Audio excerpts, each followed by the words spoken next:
আক্রমণ করে বিজেপিকে রোকা যায় না, যাবে না।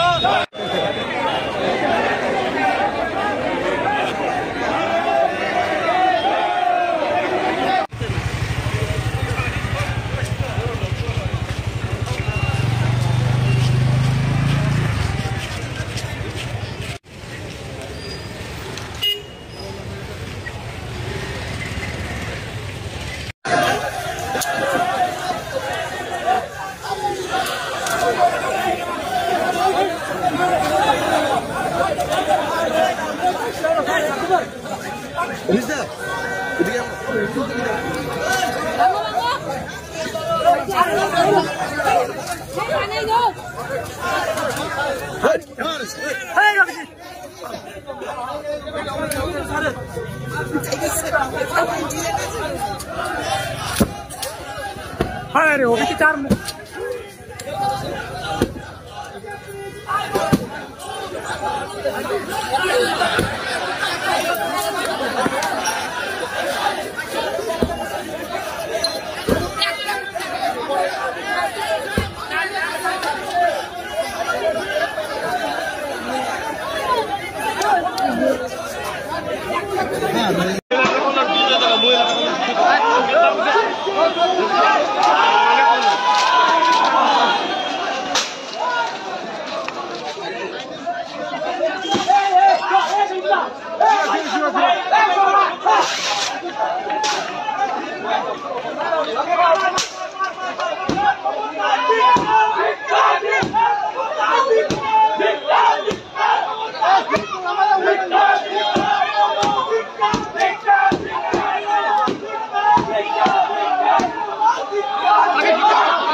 হারমাত বাহিনী, তৃণমূলের হারমাত বাহিনী পশ্চিমবঙ্গের দুবারের সাংসদ খগেন মুর্মু এবং শঙ্কর ঘোষকে যেভাবে আক্রমণ করেছে। গতকালকে আমাদের পূজাগুড়ি লক্ষ্মী পুজো ছিল, সেই পুজোর দিন আমরা ধনলক্ষ্মীকে পুজো করে থাকি।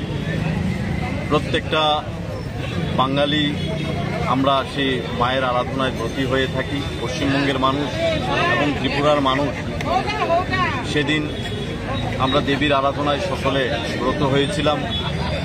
কিন্তু দুর্ভাগ্যের বিষয়, ভারতবর্ষের যেই রাজ্য ভারতবর্ষকে দিশা দেখাতো, বিভিন্ন মনীষীদের জন্ম সেই ভারতবর্ষে এবং সেই দেশের জন্য যারা সংগ্রাম করেছেন, সেই পশ্চিমবঙ্গের মাটি থেকে আমাদের বিশাল বিশাল নেতৃত্বরা নেতৃত্ব দিয়েছেন। এই পশ্চিমবঙ্গের মাটি মমতা ব্যানার্জির নেতৃত্বে যেভাবে রক্তাক্ত হয়েছে এবং গতকালকে এই পূজাগুড়ি লক্ষ্মী পুজোতে এবং আমাদের দশভূজা দেবীর আরাধনার পর মমতা ব্যানার্জির গুন্ডারা রক্তে রঞ্জিত আমাদের ভারতীয় জনতা পার্টির আমাদের নেতাকে আক্রমণ করে রক্তে রঞ্জিত মালা মমতা ব্যানার্জিকে উপহার দিয়েছে। আমরা ধিক্কার জানাই মমতা ব্যানার্জির এই প্রশাসনকে, সে মানসিকতাকে, যে পশ্চিমবঙ্গে মানুষ একটা শান্তিতে বসবাস করত। মানুষ ভেবেছিল যে স্বৈরাচারী মার্ক্সবাদী কমিউনিস্ট পার্টিকে সরিয়ে তৃণমূলের উপর আস্থা রেখেছিল, মমতা ব্যানার্জির উপর আস্থা রেখেছিল এবং আমরাও যারা ত্রিপুরাবাসী আমরা চাইছিলাম যে মমতা ব্যানার্জির সরকার পশ্চিমবঙ্গে প্রতিষ্ঠিত হোক। আমাদের মোরাল সাপোর্টও মমতা ব্যানার্জির প্রতি ছিল।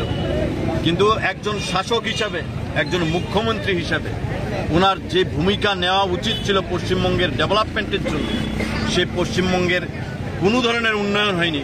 উন্নয়ন হয়েছে কার? সেখানে মমতা ব্যানার্জির পালিত যারা হারমাত গুন্ডারা আছে, যারা মমতা ব্যানার্জিকে প্রতিনিয়ত বিরোধীদের উপর আক্রমণ করে প্রতিনিয়ত উপহার দিয়ে থাকে। গতকালকে যে উপহারটা দিয়েছে, রক্তে রঞ্জিত একটা মালা উপহার দিয়েছে মমতা ব্যানার্জিকে। আমরা ধিক্কার জানাই মমতা ব্যানার্জির এই প্রশাসনকে এবং আপনাদের মিডিয়া মারফত জানাই যে আমাদের ত্রিপুরা রাজ্য পশ্চিমবঙ্গের প্রত্যেকটা বিজেপির এবং পশ্চিমবঙ্গের প্রত্যেকটা মানুষের পাশে আমাদের ত্রিপুরা রাজ্যের প্রত্যেকটা জনগণ আছে। এবং পশ্চিমবঙ্গের মধ্যে আপনারা দেখবেন যে গতকালকে যে ঘটনা সংঘটিত হয়েছে, সেই ঘটনা থেকে একটা জিনিস প্রমাণ যে মমতা ব্যানার্জি বুঝতে পেরেছে যে 2026-এ যে পশ্চিমবঙ্গের যে বিধানসভা নির্বাচন, সেই নির্বাচনে মানুষের উপর আস্থা নেই, মানুষের উপর ভরসা নেই, মানুষের উপর কনফিডেন্স নেই। কারণ পশ্চিমবঙ্গের মানুষ বুঝতে পেরেছে মমতা ব্যানার্জিকে আরেকবার সুযোগ দেওয়া মানে পশ্চিমবঙ্গের প্রত্যেকটা জনগণ, প্রত্যেকটা সরকারি কর্মচারী, প্রত্যেকটা যুব সম্প্রদায়ের ভবিষ্যৎ সেই দফনানো মতো একটা ব্যবস্থা হবে। তাই পশ্চিমবঙ্গের মানুষ চাইছে যে পশ্চিমবঙ্গের মধ্যে ভারতীয় জনতা পার্টির সরকার প্রতিষ্ঠিত হোক এবং দেশের যশস্বী প্রধানমন্ত্রী নরেন্দ্র মোদীর নেতৃত্বে দেশ আজকে যেই জায়গায় এগিয়ে চলছে, পশ্চিমবঙ্গ সেইভাবে অগ্রগতির পথে পশ্চিমবঙ্গ এগিয়ে যাক। সেই দিশায় যেহেতু পশ্চিমবঙ্গের মানুষরা সিদ্ধান্ত নিয়ে ফেলেছে, মানুষের উপর ভরসা নেই, মানুষের উপর আস্থা নেই, তার জন্য তৃণমূলের এবং মমতা ব্যানার্জির পালিত যে গুন্ডারা এই ধরনের আত্মঘাতী হামলা করছে আমাদের নেতৃত্বের উপর। কিন্তু পশ্চিমবঙ্গের ভারতীয় জনতা পার্টির প্রত্যেকটা কার্যকর্তা শপথ নিয়েছে যে পশ্চিমবঙ্গের মধ্যে মৃত্যু হলে মৃত্যু হবে, যেটা 2018 সালে আমরা ত্রিপুরায় শপথ নিয়েছিলাম যে এই ত্রিপুরা রাজ্যকে সিপিএম মুক্ত করব। ঠিক তেমনি পশ্চিমবঙ্গের মধ্যে প্রত্যেকটা জনগণ শপথ নিয়েছে যে পশ্চিমবঙ্গ থেকে মমতার যে স্বৈরাচারী শাসন, সেই শাসন থেকে মুক্ত করতে পশ্চিমবঙ্গের প্রত্যেকটা জনগণ সচেতন আছে। ভারতীয় জনতা পার্টির প্রত্যেকটা জনগণ শপথ নিয়েছে আগামী 2026 পশ্চিমবঙ্গের পদ্মফুল ফুটবেই ফুটবে, তাতে কোনো দ্বিমত নেই, আমাদের কোনো সন্দেহ নেই। কারণ গতকালকের যে ঘটনা তাতে প্রমাণিত যে মমতা ব্যানার্জি ভয় পাচ্ছে, সাধারণ মানুষকে, জনগণকে ভয় পাচ্ছে। কিসের জন্য আক্রমণ?